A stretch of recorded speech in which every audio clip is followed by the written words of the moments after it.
Pelan kelonggaran penggajian pekerja asing permudah dan percepat kemasukan.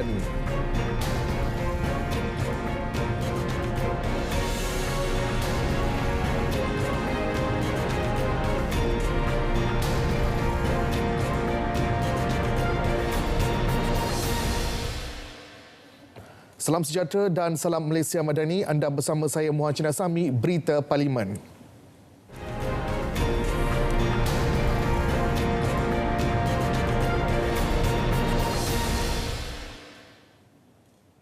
Sesi perbahasan usul menjunjung kasih titah raja disambung semula hari ini. Antara yang dibangkitkan berhubung isu kekurangan bekalan telur. Kementerian Pertanian dan Keterjaminan Makanan diminta mengutamakan peternak tempatan bagi menangani masalah itu berbanding mengimport telur dari India. Dicarang juga mewujudkan alaun telur secara top-up yang memberi manfaat kepada golongan B40 sekaligus membantu peternak tempatan mengatasi masalah kos operasi yang meningkat. Di Johor ni, sebenarnya di kawasan saya ada 100 lebih ladang ayam. Dan kalau kita lihat, kita ada lebih kurang 2,000 di Johor ni paling besar dengan Melaka yang dapat mengekspor telur ke Singapura. Jadi saya ingin memberi pandangan kalau itu yang diminta oleh Yang Berhormat, iaitu kita mengutamakan peternak tempatan. Iaitu kalau di kawasan Melaka dekat Johor kita boleh selesai, di sebuah ladang. Kalau di kawasan saya namanya Teo Seng Capital, menghasilkan 4 juta biji telur. 800,000 sekejap. 800,000 biji itu kita boleh jual kepada Singapura. Saya rasa keupayaan kita ada. Bila menghadapi masalah begitu, kita panggil semua pembekal. Macam saya diberitahu bahawa Malaysia adalah pengekspor telur antara yang terbesar di dunia. Bermakna ada lebihan. Waktu mana kekurangan dalam negara, kenapa tak sekat bekalan ekspor sana itu supaya tidak ada telur yang mengalir ke sana, telur masuk ke dalam negara kita. Harga boleh kekal. Waktu dah habis dah, Speaker. Sesi perbahasan turut menyentuh isu pendapatan rakyat. Pendapatan rakyat antara penyumbang kepada pendapatan negara dan tumpuan menyelesaikan permasalahan perbelanjaan isi rumah tidak sepatutnya mengabaikan faktor pendapatan isi rumah. Dan ekonomi kita yang hari ini berdepan dengan cabaran, sama ada cabaran geopolitik, peperangan dan cabaran cost of living, cabaran iklim, perubahan iklim, climatic change dan sebagainya. Saya mengharapkan kerajaan hari ini akan dapat keluar daripada perangkap yang diistilahkan sebagai the middle income trap. Saya perhatikan revenue ataupun pendapatan negara terus menyusut. Ya, kita tidak dapat kembali kepada pra-pandemik. Bahkan kita terus menyusut. Ya, pertumbuhan kita hanya meningkat 3.9% setahun. Sementara pertumbuhan nominal adalah 7%. Maksudnya, pendapatan daripada cukai kita ini, seperti mana juga yang telah disebut, adalah satu yang masih lagi di tahap yang tidak akan mengizinkan kita punya belanjawan yang di mana ada current account surplus, ya, lebihan. Maksudnya perbelanjaan development expenditure kita akan sentiasa kita meminjam. Tambah belia perusahaan mikro, kecil dan sederhana PMKS juga antara sektor yang masih terperangkap dalam mempertingkat pendapatan susulan pelbagai cabaran geopolitik, pandemik dan lain-lain. Sementara itu, Ahli Parlimen Sungai Petani, Dr. Muhammad Taufik Johari berpandangan isu belia miskin perlu ditangani agar mereka dapat menjadi penyumbang kemajuan ekonomi negara sekaligus dapat mencapai kemampanan ekonomi pada masa hadapan. Adakah generasi muda sekarang mempunyai simpanan yang mencukupi? Adakah mereka ini mempunyai daya tahan kewangan? Dan sejauh manakah tahap kecilikan kewangan mereka? Berdasarkan Jabatan Perangkaan, pada Disember 2022, kadar pengangguran adalah sebanyak 3.6%, iaitu 599,600 dari 15.9 juta. Dan golongan belia iaitu 15 sehingga 24 tahun adalah sebanyak 444,500 orang yang menganggur. Ini adalah amat membimbangkan kerana golongan muda adalah golongan yang menentukan masa depan negara. Jadi kalau anak muda berusia 20-an, 21, 22 telah mengalami bankrupsi, maka ini adalah satu yang tidak baik untuk negara Malaysia.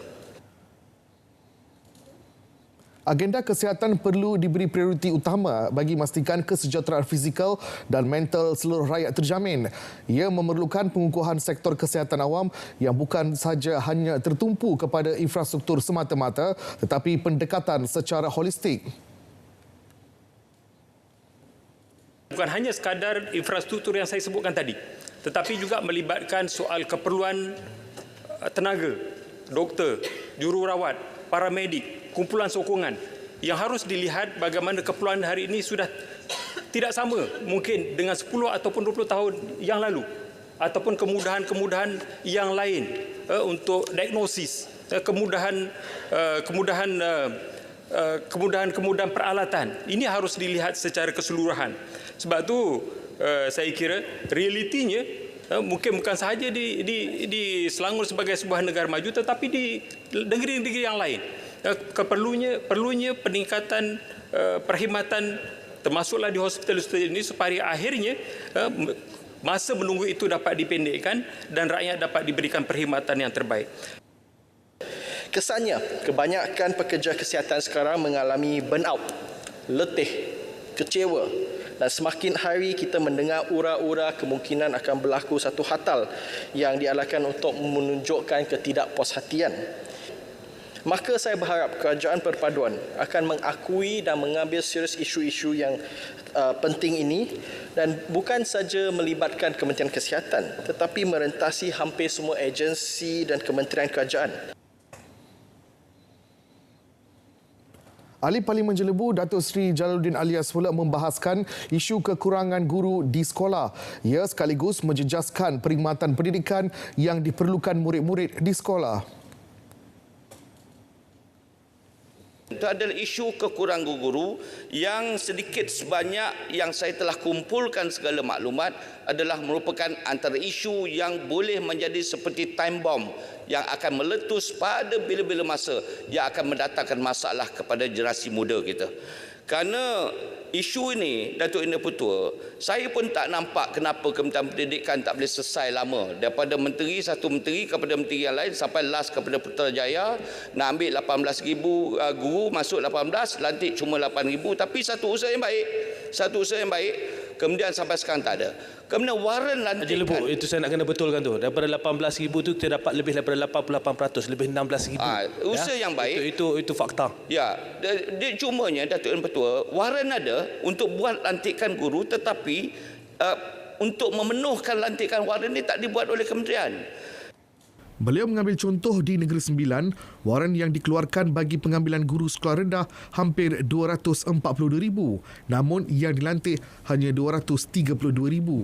Sementara Ahli Parlimen Sikh Ahmad Tarmizi Sulaiman berkata, hasil dapatan kajian memaklumkan terlalu ramai guru bersara awal menjadi antara punca kekurangan guru. Fakulti Pendidikan UKM mengatakan 3 faktor, iaitu kekurangan ini ada akibat jumlah guru yang pencen awal terlalu ramai, yang kedua mata pelajaran yang terlalu banyak, dan yang ketiga ada guru yang terpaksa menjadi pentadbir. Pembinaan Lebuh Raya Pen Borneo dapat memberi impak positif bagi membantu meningkatkan rantaian pengeluaran makanan negara. Justru penyelesaian restari perlu dilaksanakan bagi memaksimumkan rangkaian logistik termasuk menyediakan pusat pengumpulan strategik bagi menjamin kualiti hasil pertanian dan produk hiliran.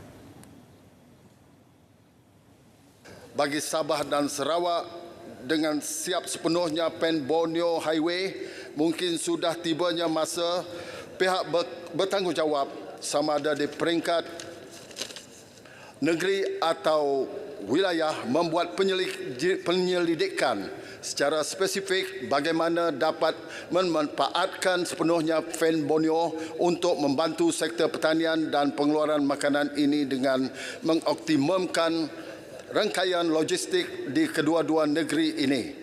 Ini melibatkan penggunaan data berkaitan pengeluaran hasil pertanian secara real time agar para pengusaha logistik atau pengangkutan dapat dilibatkan.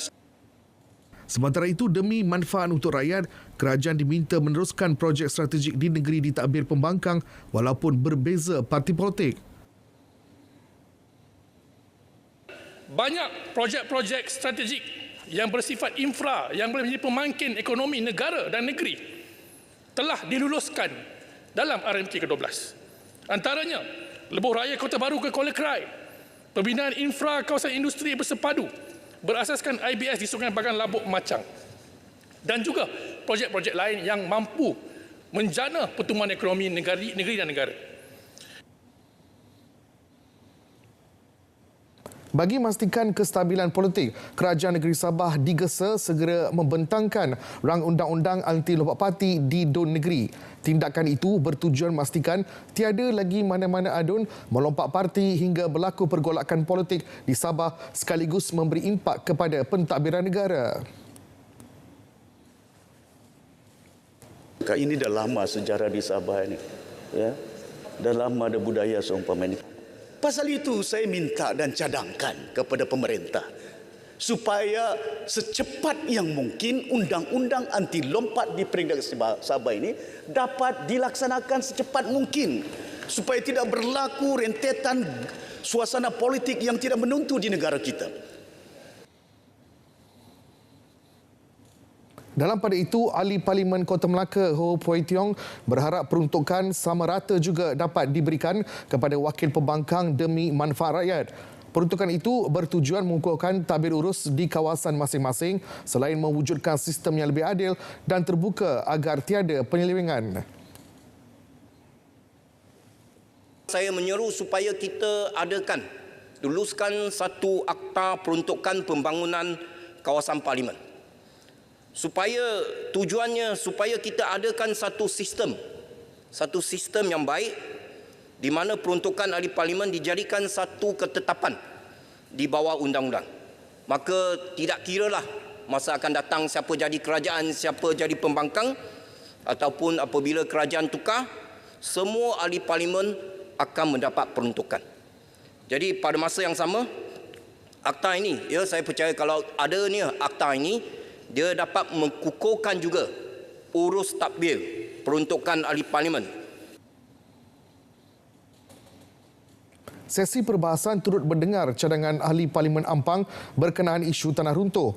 Antara lain, beliau mencadangkan penubuhan Majlis Pengurusan Cerun Negara dan penyampaian informasi semasa kepada penduduk di kawasan berisiko tanah runtuh melalui pelbagai medium.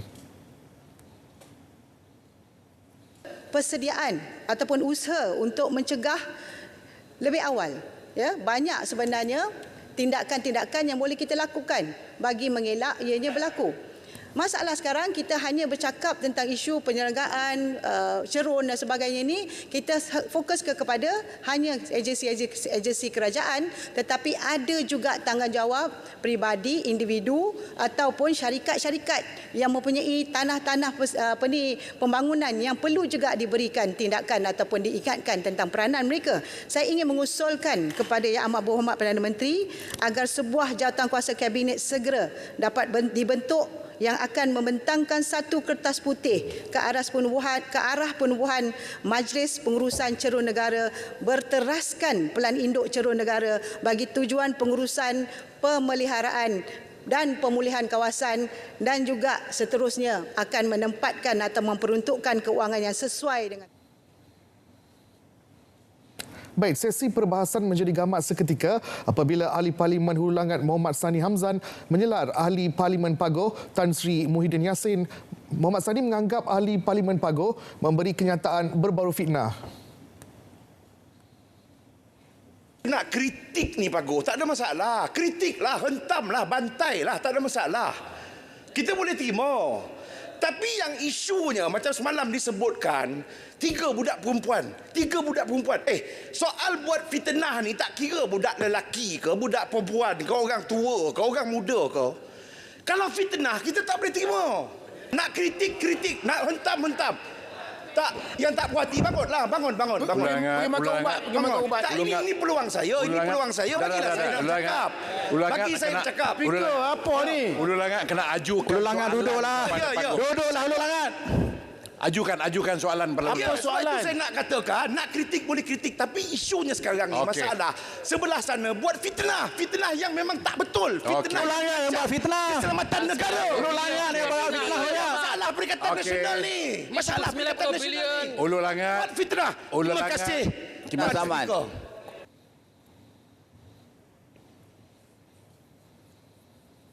Dewan sekali lagi gamat susulan tuduhan tidak berasas Ahli Parlimen Arau Datuk Seri Dr. Syahidan Kasim. Saya keluarkan kenyataan sebab dulu dia menentang UMDB, sekarang dia diam. Jadi di Malaysia Speaker, adakah Arau tarik balik? Arau saya minta Arau menarik balik kenyataan. Saya putuskan benda itu adalah lebih kurang unparliamentarian, minta tarik balik lah. Ya. Orang senior. Ya. Lah. Okey, senang Arau. Saya tarik balik perkataan itu. Terima kasih. Tapi saya sebut DAP menyokong UMDB. Terima kasih, Speaker. Itu pun tak betul. Itu betul. Sejak kita tak menyokong UMDB. We never supported UMDB. Mana-mana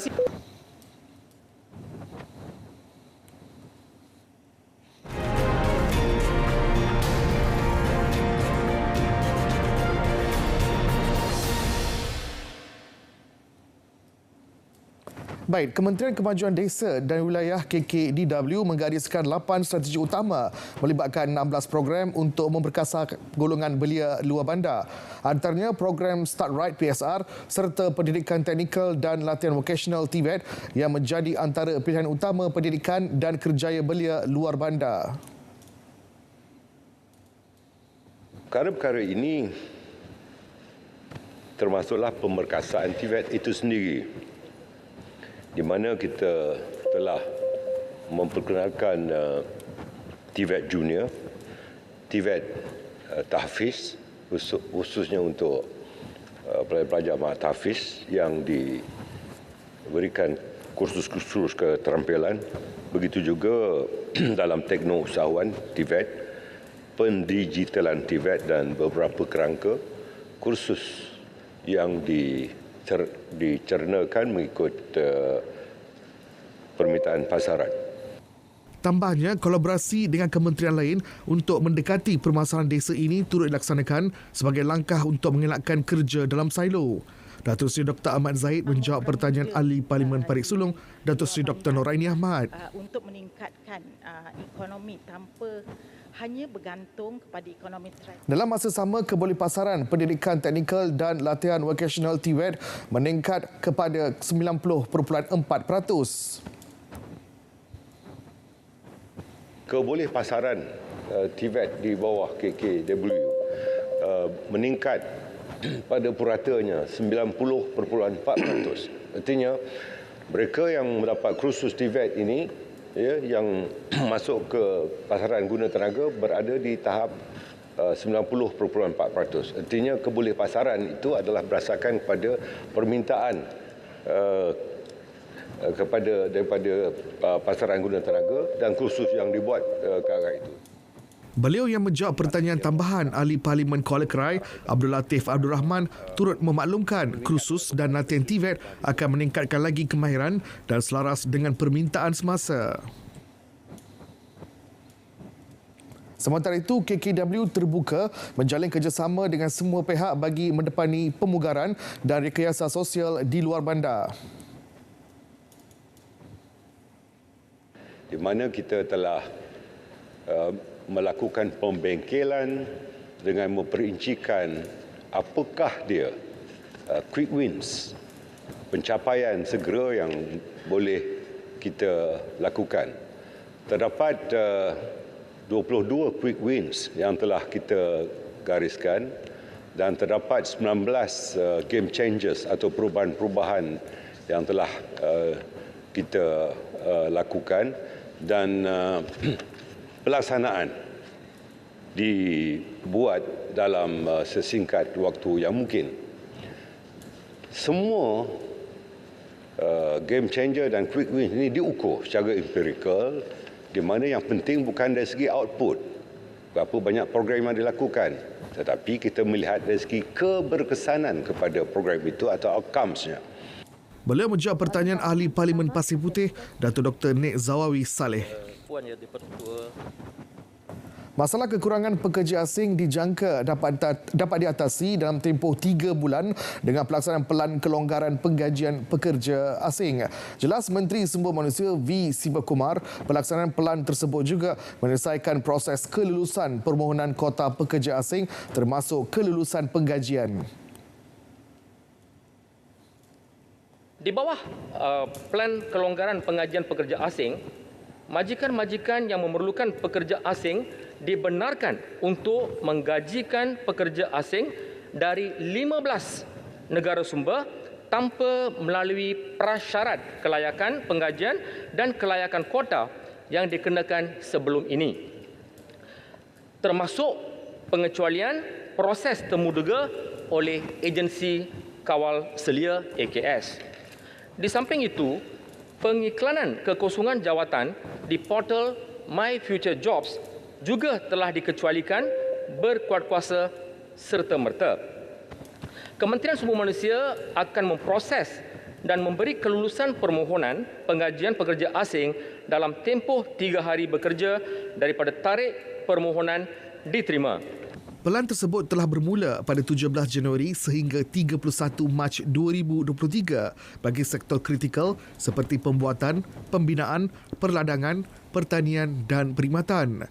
Majikan di bawah sektor tersebut boleh mengukuhkan permohonan penggajian pekerja asing melalui platform Sistem Pengurusan Berpusat Pekerja Asing FWCMS di bawah modul FW Approval. Sivakumar menjawab pertanyaan Ahli Parlimen Bagan Lim Guan Eng. Trend peningkatan kehadiran pesakit di Jabatan Kecemasan dan Trauma berpunca daripada pelbagai faktor. Antaranya peningkatan kes penyakit tidak berjangkit kesan pandemik COVID-19. Jelas Menteri Kesihatan Dr. Zaliha Mustafa, KKM sudah merangka 7 langkah dalam menangani permasalahan tersebut. Antaranya menerusi pengauditan dalaman, kerjasama dengan agensi kerajaan dan swasta, merawat kes bukan kecemasan di klinik kesihatan serta meningkatkan kesedaran awam. Aktiviti penambahbaikan yang dilakukan menerusi inisiatif Lean Healthcare mensasarkan pengurangan waktu menunggu untuk berjumpa dengan doktor bermula dari kaunter pendaftaran sehinggalah pesakit mengambil ubat di farmasi dan juga masa menunggu katil untuk pesakit yang perlu dimasukkan ke ward daripada Jabatan Kecemasan. Antara contoh pelaksanaan adalah di Jabatan Kecemasan yang telah saya sendiri turun di HTA ya. Kita sendiri telah melihat bagaimana Lean Healthcare dapat mengurangkan masa menunggu pesakit daripada 192 minit kepada hanya 88 minit walaupun agak panjang juga tapi kita dapat kurangkan secara puratanya. Di wad perubatan pula kita dapat kurangkan masa menunggu pesakit untuk di-discharge daripada 360 minit kepada separuh daripada itu iaitu 180 minit. Turut dimaklumkan beliau akan bertemu dengan pengarah kesihatan negeri serta pengarah hospital untuk mencari penyelesaian bersama. Dr. Zaliha menjawab pertanyaan Ahli Parlimen Bandar Kuching Dr. Kelvin Yee Lee Win. Kementerian Pengangkutan berharap projek untuk menaik taraf lapangan terbang Miri akan diluluskan secepat mungkin. Jelas timbalannya, Datuk Hasbi Habibullah, cadangan menaik taraf lapangan terbang Miri telah dikemukakan kepada Unit Perancang Ekonomi Jabatan Perdana Menteri di bawah Lorin Plan 3 Rancangan Malaysia ke-12 tahun 2023 untuk pertimbangan. Antara skop kerja yang dicadangkan di bawah projek ini adalah melibatkan perluasan bangunan terminal sedia ada, menambah baik kawasan terminal bagi operasi penumpang Rural Air Services, menambah bilangan kaunter daftar masuk, memperkenalkan sistem pengendalian bagasi yang baharu serta menaik taraf fasiliti untuk keselesaan penumpang. Anggaran kos penaik tarafan adalah RM60 juta dan mempunyai kapasiti pengendalian penumpang daripada 2 juta penumpang setahun kepada 3 juta penumpang setahun. Datuk Hasbi menjawab pertanyaan Ahli Parlimen Miri, Chiu Chun Man. Juga akan memanfaatkan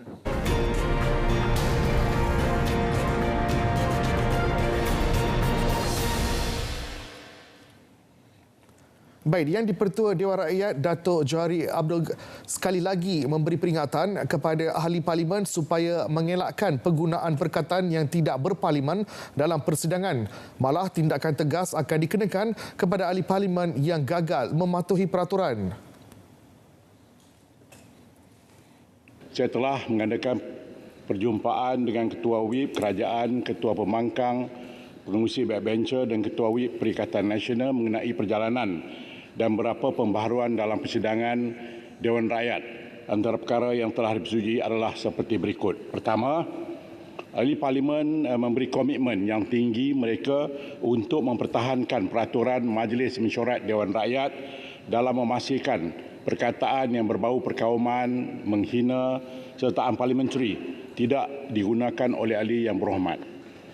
Saya berharap semua ahli yang berhormat dapat memberi komitmen ini demi menjamin perjalanan Dewan yang berkualiti dan beradab sopan serta juga menghayati setiap prinsip kelima rukun negara iaitu kesopanan dan kesusilaan. Oleh itu, saya dan timbalan-timbalan di-Pertua akan mengambil tindakan tegas berlandaskan peraturan-peraturan Majlis Mesyuarat Dewan Rakyat sekiranya perkataan-perkataan yang dimaksudkan tadi masih disebut selepas ini oleh ahli yang berhormat dalam Dewan yang mulia ini.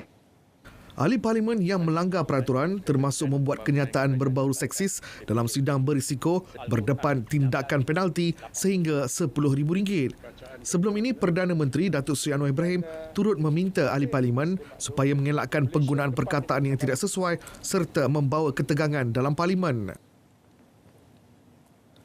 Keputusan berhubung penguasaan program latihan industri berbayar akan dibawa ke mesyuarat Kabinet. Jelas Menteri Belia dan Sukan Hanayo, ia memerlukan pertimbangan sewajarnya melibatkan Kementerian Pengajian Tinggi dan Kementerian Sumber Manusia. Program elau latihan industri berbayar dalam sektor swasta perlu mengambil kira situasi ekonomi kini. Justru kewajipan pelaksanaannya dibimbangi akan mengekang pengambilan pelajar dalam jumlah besar.